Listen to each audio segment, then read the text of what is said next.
Retour sur l'atelier de ce matin, le troisième atelier sur l'estime de soi. Donc on a rappelé la notion de valeur. Estimer, c'est avant tout donner une valeur. Cette valeur, vous y avez été très sensible. J'avais donné comme petit exercice, ce fameux exercice du blason dans lequel il fallait donner sa devise, ses qualités, ses défauts, un objet qui nous symbolise, et puis aussi ses peurs et ses souhaits ou ses désirs. Alors, il y a eu plusieurs commentaires et ça a soulevé vraiment des notions importantes. Celle déjà de la difficulté à choisir. C'était une réelle notion là d'arriver à choisir et de sélectionner finalement dans tout ce qui venait à l'esprit en tant que peut-être qualité, défaut, même devise, objet aussi. Parfois il venait beaucoup de choses et l'intérêt, ça portait sur la sélection. Ça faisait référence peut-être à la notion de désencombrement. Désencombrer, faire du vide, ranger sa maison, qu'on avait vu au mois de janvier. Et c'était un petit peu pareil quand on avait fait la comparaison entre ranger son espace, sa maison, et puis trier, ranger son mental, un esprit clair finalement. Et là, c'est un peu la même problématique sous une autre forme, de arriver à choisir parmi ce flot là qu'on peut avoir. Ensuite, on a dit que finalement, la pression qu'on peut se mettre à choisir, peut-être il fallait se détendre un peu là-dessus et voir l'exercice comme ce qu'il était, un exercice là, ici, maintenant, dans l'instant T, et qui introduit, qui est comme une photographie de notre sentiment, de notre envie, de notre préoccupation du moment. Aujourd'hui, cet objet, par exemple, ou l'envie d'avoir cette devise, ou en tout cas cette qualité ou ce défaut qui nous vient à l'esprit. Et s'apaiser dans le sens où on va pas figer les choses justement, ou en tout cas rien n'est figé justement, et c'est pas parce qu'on choisit là maintenant cette qualité, ce défaut ou cet objet qu'il va le rester demain, après-demain. Donc c'est cette idée de réintroduire un peu de fluidité dans le temps. Ça pouvait aussi permettre de rendre l'exercice plus facile. Et puis il y a eu aussi d'autres difficultés du type la page, l'écriture très scolaire, quelque chose qui renvoie à faire des devoirs. Et selon qu'on est structuré sur le modèle de la bonne élève, ça va nous plaire, ça va donner quelque chose, un sentiment là de jeu, de se poser, d'être bien, de faire bien ce qu'il faut, et ça, on va aimer faire cet exercice-là. Si maintenant, comme on disait, et on dit toujours, enfin je vous dis toujours qu'on est au théâtre et qu'en fait on répète toujours des scènes de l'enfance, des scènes émotionnelles en tout cas qui se rejouent toujours, c'est le propre du transfert, le principe du relationnel est basé là-dessus de toute façon, et du vécu.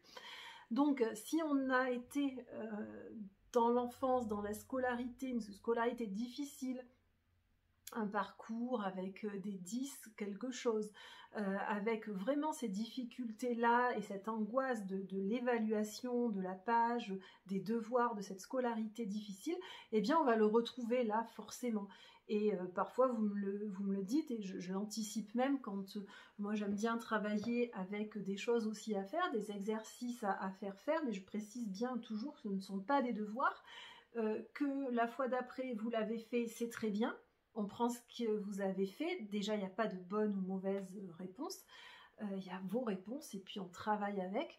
Et puis ensuite, si vous ne les faites pas, vous ne les faites pas. Il n'y a pas de pression à se rajouter. On est vraiment dans cet espace espace-temps là, et d'écoute, de psychothérapie, hors du jugement. Mais on a beau le dire c'est une démarche intellectuelle, vous le comprenez, vous le savez très bien, mais on voit que ça rappuie sur des ressorts émotionnels qui sont plus forts que vous, et du coup ça permet de voir pourquoi vous êtes déstabilisé, pourquoi il y a cet ancrage là sur le scolaire. Voilà, donc tout ça pour le petit exercice des blasons. Ensuite, on a dit ce matin que estime de soi, c'était lié à l'amour de soi, s'aimer, que pour s'aimer, c'est pas toujours un cheminement facile, et que dans le cas des situations difficiles, dans le cas des familles difficiles, des familles toxiques, des familles maltraitantes même, ça pose une difficulté qu'on ne peut pas ignorer, c'est-à-dire que s'aimer, c'est aussi aimer quelque chose qui nous vient aussi de cette famille que parfois on rejette complètement, mais qui malgré tout est une partie de nous, ne serait-ce que parce qu'il y a cette dette symbolique tout simplement de la vie, hein, si on est là, c'est la vie que l'on doit à cette famille. Donc on a mis en évidence quand même ces forces contraires entre amour-haine ou amour-désamour, et on a dit que si on appuyait en même temps sur le frein de l'accélérateur, on n'irait nulle part, on n'avançait pas.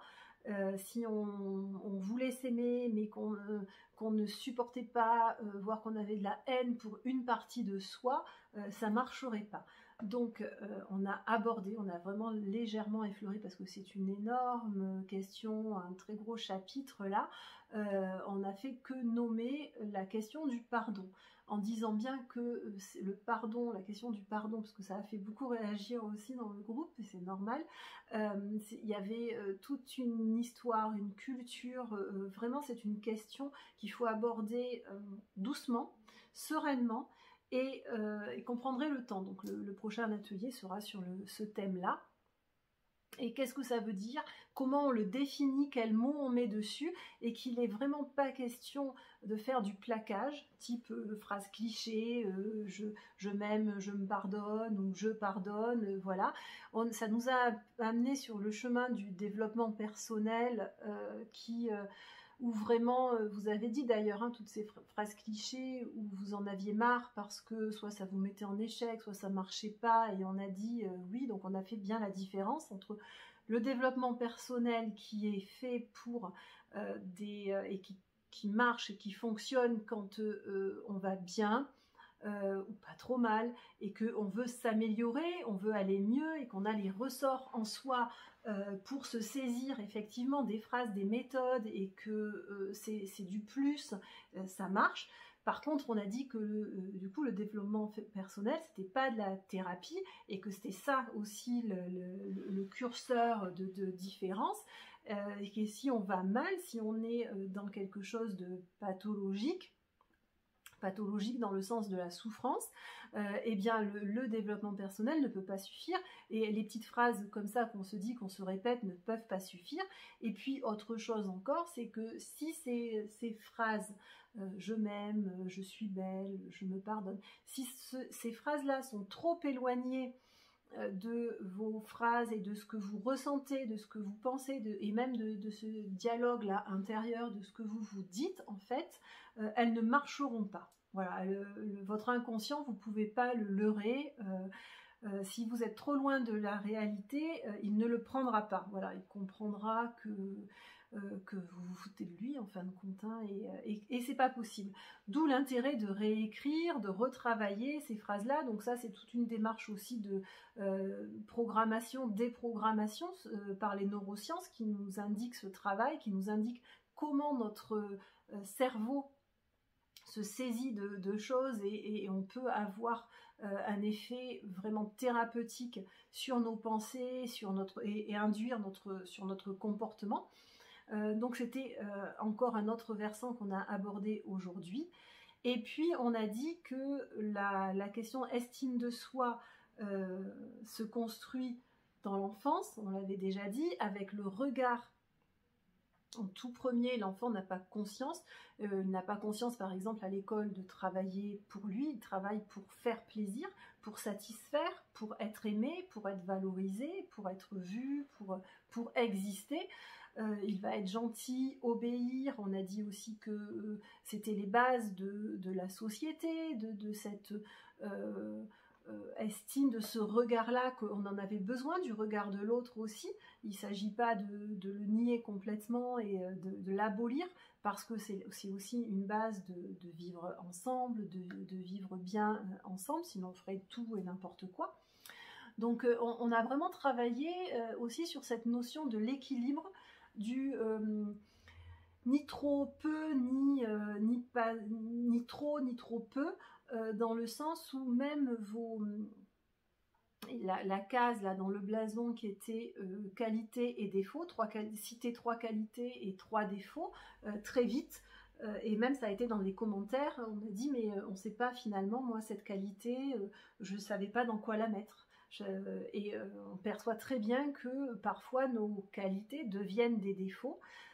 Donc on a fait l'équivalence aussi, comment ça pouvait être cohérent, comment on pouvait voir si ce qu'on ressentait, si la lecture de nous-mêmes, ce regard qu'on porte sur nous est cohérent, dans le sens où par exemple il y avait une qualité en qualité organisatrice, et puis en défaut on retrouvait je n'arrive pas à lâcher prise.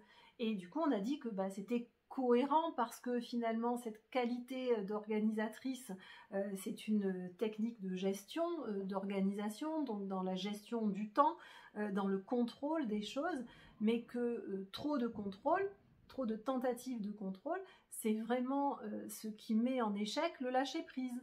On n'arrive pas à lâcher prise si on est trop dans le contrôle, si on a besoin de ce contrôle. Donc on voit comme ça comment ça s'articule, comment nos qualités, nos défauts, et mettre le point, l'accent là-dessus, c'est essentiel parce que ça va nous permettre de faire des réglages. Et dans ces réglages, on peut même être autonome du coup, libre à nous de mettre le curseur. On a posé la question du curseur. Qu'est-ce que le curseur finalement ? Le curseur, c'est la souffrance. C'est la souffrance, alors la vôtre ou celle des autres, par votre comportement de hyper organisé, par exemple. Vous-même, vous n'en souffrez peut-être pas, mais ça met en échec une relation. Ce sont des reproches qu'on vous fait souvent. Vous rendez la vie peut-être de votre famille insupportable, parce qu'il y a trop de contrôle, mais en même temps, il compte sur vous pour organiser les choses. Donc on voit bien le double lien là que ça peut faire, qualité, défaut. Donc il n'est pas question d'éliminer cette qualité, mais juste de négocier avec soi, de voir aussi pourquoi, comment elle est entrée dans votre vie, comment elle s'est construite, et comment vous avez pris ce mécanisme-là pour comment ce mécanisme-là a eu du sens plutôt dans votre vie, à quoi il vous a servi, est-ce qu'il vous sert encore aujourd'hui ou est-ce que vous pouvez le baisser, c'est ça le cheminement. Et finalement c'est un petit peu ça pour toutes ces qualités. On a retrouvé aussi créative, fédératrice et puis intuitive, je crois, et dans les défauts hypersensible, avec la petite note d'humour que l'hypersensibilité finalement ça valait pour les trois défauts, mais pour les 3 qualités aussi, parce que finalement créatif, intuitif et j'ai plus la 3e, mais je viens de le dire juste avant, et bien c'était et c'est grâce à l'hypersensibilité fédératrice, voilà. Quelqu'un qui est fédérateur, c'est quelqu'un qui va sentir, qui va être dans cette captation là du sentiment de l'autre, qui va avoir ce talent d'entraîner les autres, de les toucher et de faire vibrer quelque chose chez l'autre. Donc c'est de l'hypersensibilité aussi. Donc encore une fois, voilà le curseur. Et la question c'est à partir de quand cette hypersensibilité me met en souffrance, en créant peut-être trop d'angoisse, peut-être une phobie, peut-être une dispersion de la pensée, peut-être trop de questionnements. Est-ce que j'ai bien fait? Mais est-ce que j'ai dit ça? Est-ce que j'ai bien dit? Est-ce qu'elle a pas mal compris? Est-ce que c'est tout ça aussi l'hypersensibilité? C'est un mental qui se pose toujours des questions, qui se remet toujours en cause.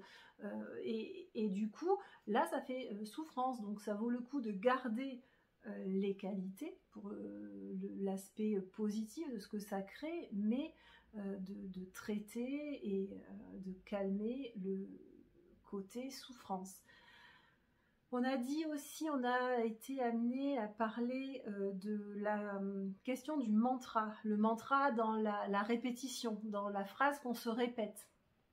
m'a dit que c'était bien parce que, alors quelle phrase, hein, ça mérite de faire ce cheminement sur la phrase dont on disait tout à l'heure, de la rendre positive, mais en cohérence avec soi, avec ce qu'on pense aussi naturellement, pas trop éloigné de soi, et elle peut évoluer jour après jour, semaine après semaine, pour se rapprocher de la finalité, et se répéter cette phrase. Ça nous a amené à nous questionner sur la prière.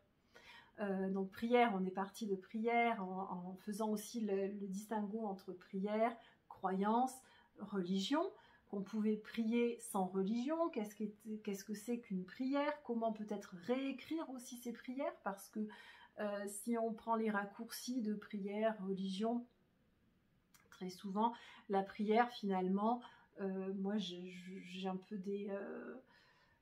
comment dire, enfin, il faut faire attention à ce que la prière ne rende pas extérieure, n'extériorise pas la responsabilité. C'est-à-dire qu'on se soumet à une demande et puis on attend, on demande à un grand tout, à un grand autre, à un Dieu ou autre chose. Mais voilà, ça nous place dans cette dimension de la demande.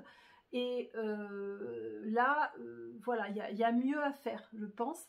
Ça demande à être peut-être réinterprété, à ce que ça parle et que ça parte de soi, de comment soi-même on peut entrer dans cette prière, avec toute la notion aussi de l'amour, de la gratitude, de ce qu'on peut remercier, de ce qu'on peut tout simplement être content, être satisfait. Et la gratitude, ça part de là.